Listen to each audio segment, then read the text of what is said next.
நம்ம தமிழ்நாடு போக்குவரத்து துறை இருக்குல்ல, அதுல நடக்கிற ஒரு ஸ்கேமா இல்ல இது தவறுதலா என்னன்னு தெரியல. இந்த ஜட்ஜ்மெண்ட் உங்கள்கிட்ட ஒப்படைக்கிறேன். நீங்க கமெண்ட்ல அந்த ஜட்ஜ்மெண்ட்டை சொல்லுங்க. நான் கருத்தை உங்கள்கிட்ட சொல்றேன். ஆனா அதுக்கான ஜட்ஜ்மெண்ட் நீங்க தான் சொல்லணும். இது கவர்மெண்ட் மேல, அரசாங்கத்துக்கு மேல உள்ள தப்பா இல்ல கண்டக்டர்ஸ் அவங்களுடைய பிளண்டர் மிஸ்டேக்கா என்னன்னு தெரியல.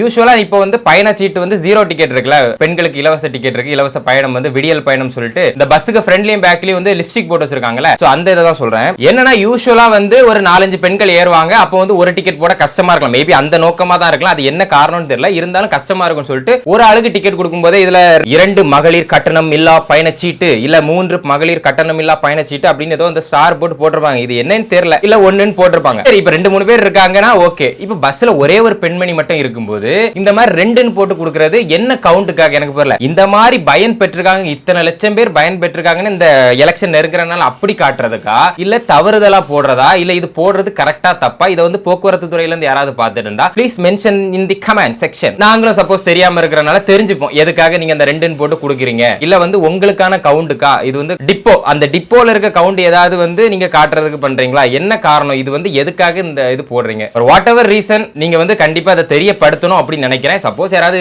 டிப்போல இருந்து பார்த்துட்டு இருந்தா இல்ல ஆர்எல்ஸ் இதை பத்தி தெரிஞ்சிருந்தா please mention in the comment section.